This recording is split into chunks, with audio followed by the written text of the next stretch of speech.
रोज एक नई कहानी देखने के लिए चैनल को सब्सक्राइब करें और बेल आइकन दबाना ना भूलें। रानी अपने पति रोनित के साथ साथ अपनी ननद वनिष्का और देवर कार्तिक के साथ रहा करती थी। रानी संस्कारी होने के साथ साथ बहुत गुणी भी थी। रोनित लगातार काम के सिलसिले में बाहर ही रहा करता था, पर रानी ने अपने पूरे घर को काफी अच्छे से जोड़ कर रखा हुआ था।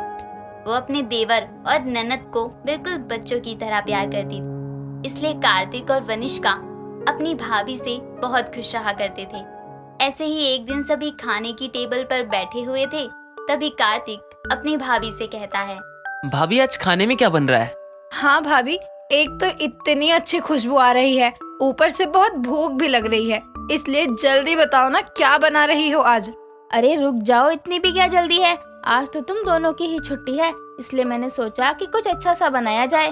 पर है क्या? मैंने तुम दोनों के लिए ग्रेवी मंचूरियन और नूडल बनाए हैं। भाभी आपको चाइनीज भी बनाना आता है? मुझे ये नहीं पता था। हाँ भाभी, ये मोटा बिल्कुल सही बोल रहा है। अच्छा छोड़ो इन सबको, जल्दी से दे दो, मुझे बाहर जाना है। आज तुझे कहाँ जाना है? आज तो संडे है और संडे को कॉलेज तो बंद होता है, इसीलिए तुझे कॉलेज भी नहीं जाना है। तो तू कहाँ जा रही है? कॉलेज को छोड़कर मेरी खुद की भी एक पर्सनल लाइफ है, जिसे मुझे टाइम देना पड़ता है। भाभी जल्दी से दो ना, भूख लगी है मुझे। अरे बाबा ला रही हूँ।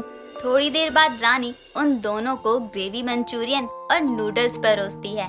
वनिष्का अपनी प्लेट जल्दी से खत्म करके जाने लगती है।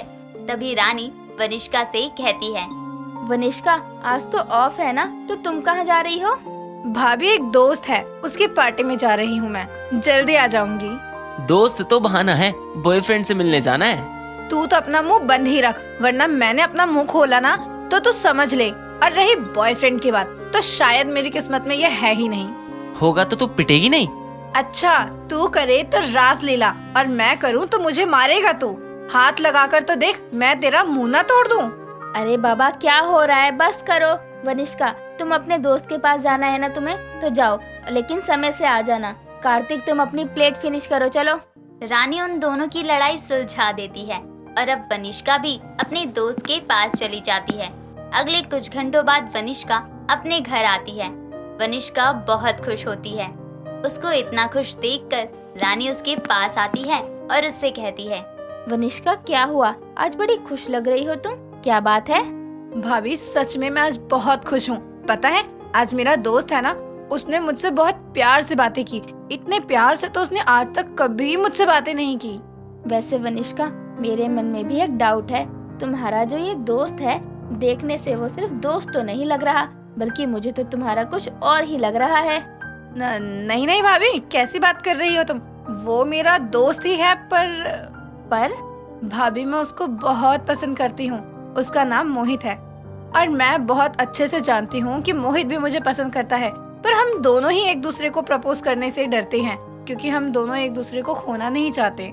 अरे वनिष्का तुम चिंता मत करो, तुम ये सोचो कि तुम्हारे सामने तुम्हारा मोहित खड़ा है, तुम उसको बेहद पसंद करती हो और आज तुम्हें उसे प्रपोज करना है। चलो अब शुरू हो जाओ। हाँ भाभी, ये सही रहेगा। तो भाभी मैं शुरू करती हूँ। मोहित, मैं तुमसे बहुत प्यार करती हूँ, क्या तुम मेरे साथ रहोगे?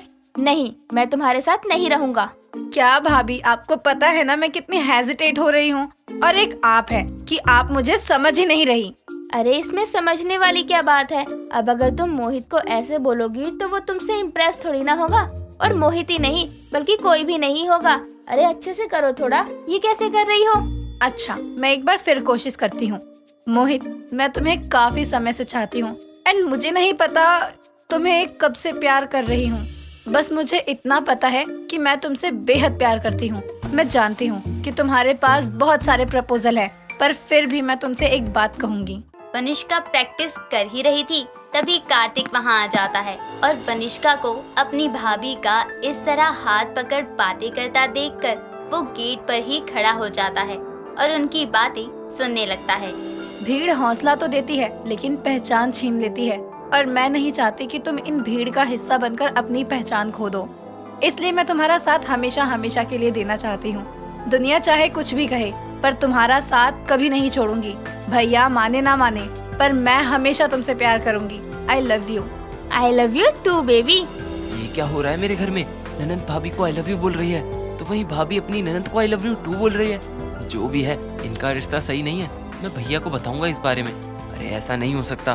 कार्तिक उन दोनों की आधी अधूरी बातें सुनकर वहाँ से चला जाता है और मन गढ़ंत कहानियाँ बनाने लगता है।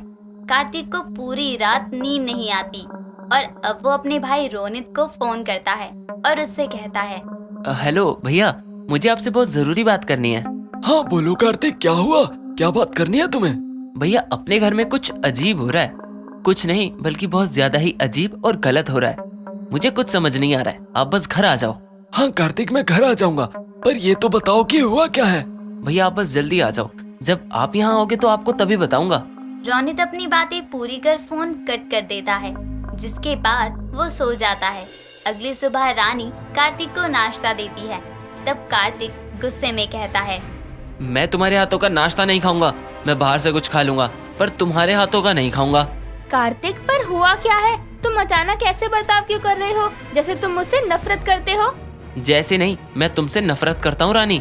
कार्तिक तू पागल हो गया है, भाभी से कैसे बात कर रहा है? चल भाभी को सॉरी बोल। मैं सिर्फ तेरी भाभी से ही नहीं बल्कि तुझसे भी नफरत करता हूँ। अरे मुझे तो तुझे अपनी बहन और इस औरत को अपनी भाभी बोलने में भी शर्म आ रही है। कार्तिक ये सब बोल ही रहा था, तभी वहाँ पर रोनित आ जाता है और अपने भाई से कहता है, क्यों कार्तिक, तुम्हें इन दोनों को अपनी बहन और भाभी बोलने में क्यों शर्म आ रही है? भैया आप आ गए। आपको पता है मैं आपका कितना इंतजार कर रहा था। हाँ कार्तिक, मैं आ गया, बताओ क्या बात है? भैया ये दोनों बिल्कुल ठीक नहीं है। आपको पता है इन दोनों के बीच चक्कर चल रहा है। क्या बोले जा रहे हो कार्तिक? तुम्हें पता भी है तुम अपनी भाभी और बहन के बारे में क्या बोल रहे हो? मैं बिल्कुल सही बोल रहा हूँ भैया। भाभी और इस वनिष्का के बीच कुछ गलत चल रहा है। कार्तिक ये तो क्या बोल रहा है? तुझे कोई गलत फहमी हुई है, ऐसा कुछ भी नहीं है। हाँ देवर जी, आपको कोई गलत फहमी हुई है। अरे आप हम लोगों पर ऐसे इल्जाम कैसे लगा सकते हैं? नहीं, ये मेरी कोई गलतफहमी नहीं है। कार्तिक अब गुस्से में रात की सारी बातें बता देता है। ये सुनकर वनिष्का और रानी जोर जोर से हंसने लगते हैं। कार्तिक की ऐसी बेवकूफी देख वनिष्का उससे कहती है, कार्तिक तुझे सच में गलत फहमी हुई है। भाभी के देवर की गलत फहमी तो कुछ अलग ही दुनिया की तरफ निकली। ऐसा बोलकर तुम अपना सच मुझसे नहीं छुपा सकती हो, समझी? कार्तिक, वनिष्का अपने दोस्त मोहित को पसंद करती है और ये उसको बोल नहीं पा रही थी, इसलिए मैंने इसकी मदद करी और इसकी प्रैक्टिस करवाई। भाभी मैं श्योरिटी के साथ कह रही हूँ, इसको अब भी विश्वास नहीं होगा, पर कोई बात नहीं, जब मेरी शादी मोहित से हो जाएगी ना तब इसको ट्रस्ट हो जाएगा। ये क्या है वनिष्का?